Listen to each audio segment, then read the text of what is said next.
who was a very good companion of King James. Right. William Shakespeare was actually Sir Francis Bacon, who was a well-known 16th century astrologer.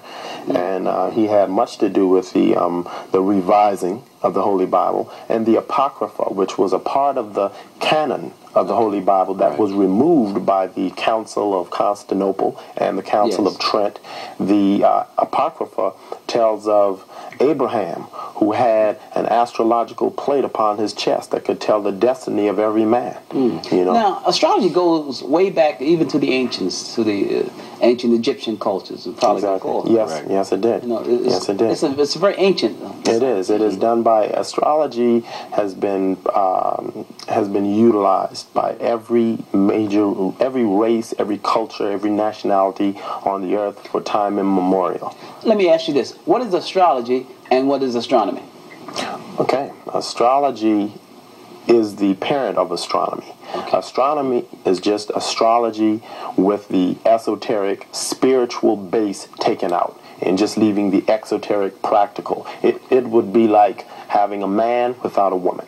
And if you have a man without a woman, you can't produce a child, can you? You're not going to have another man. Exactly, exactly. So if you have astronomy, which is the practical, the masculine, you know, the yang part of the study of the stars, and you add astrology, which is the feminine, esoteric, yin counterpart, then you can produce great works of just phenomenal scientific discoveries. So there's yin and yang in each one of these principles. In the same manner that numerology is the predecessor of modern mathematics. It's the exact same way. Numerology would be, as he said, the spiritual facet of it.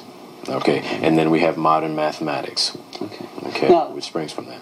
Now let's look and see what the Bible has to say concerning astrology. Okay. Let's do that. Before I actually get into this, I want to just make one very, very important point.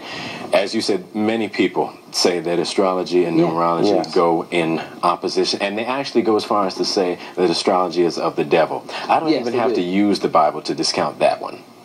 Okay, first and foremost, anything that is in existence is created by God. The devil does not have the power to create.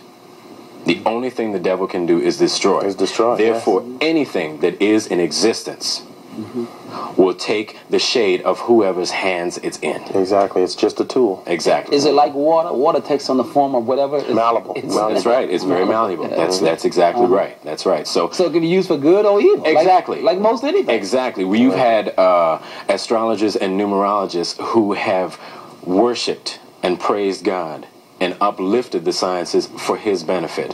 By the same token, you've had atheists and you've also had flat-out devil worshippers who've done the same. It's a matter of whose hands it's in. Exactly. Exactly, because you could take some atheists, they know the Bible better than some people, some folk who profess Christianity. They do, exactly. Yeah. They just don't believe it, but they know it. Right, you know? Exactly.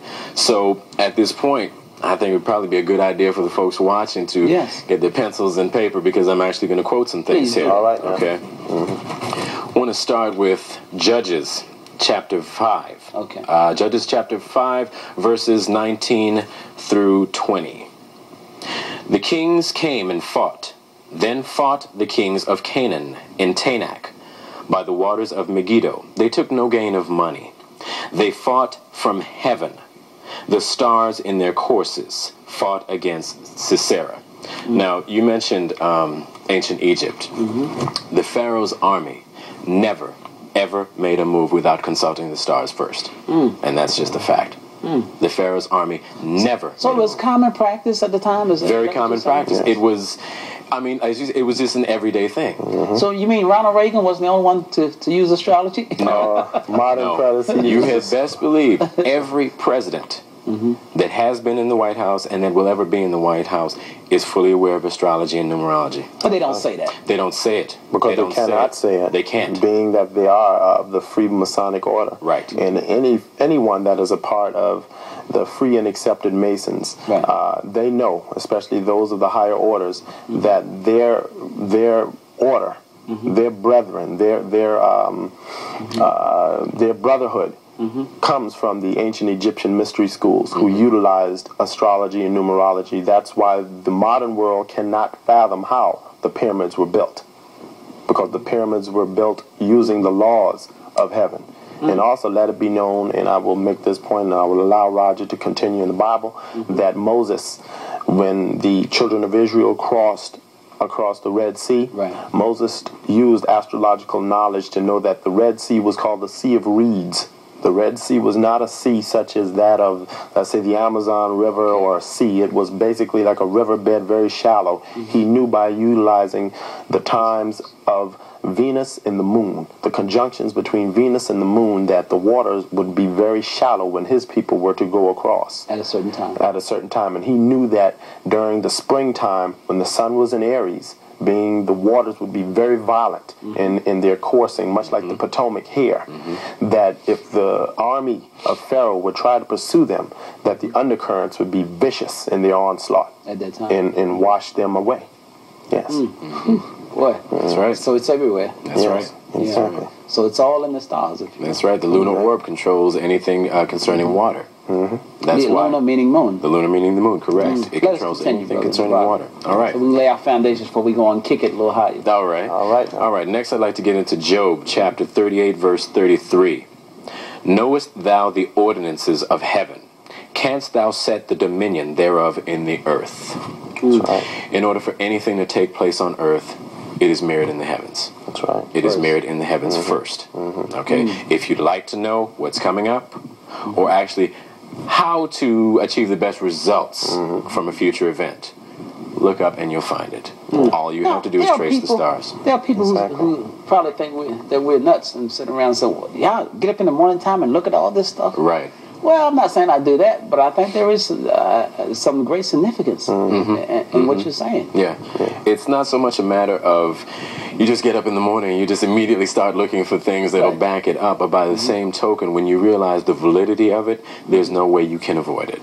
There's no way you can avoid it. In anything that you pursue, it's there. I'd read some things and gone through some experiences, and it just was shocking. Yes. I mean, when I realized, what was happening, what I had already read about it. And Darrell talked about when he first started reading the profile of Pisces and how it defined him. I'll never forget the first time I read a profile of Capricorn. Yeah.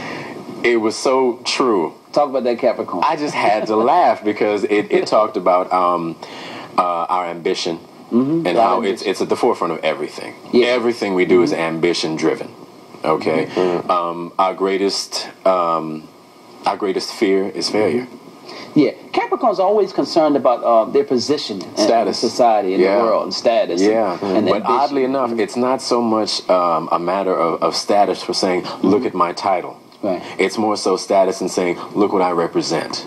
Yeah. Look what I stand for. It's not so much, look at this name I have on my, look at this name I have on my tag or anything like that. It's look at what I stand for. Exactly. That's where our ambition that is the Capricorn nature. We're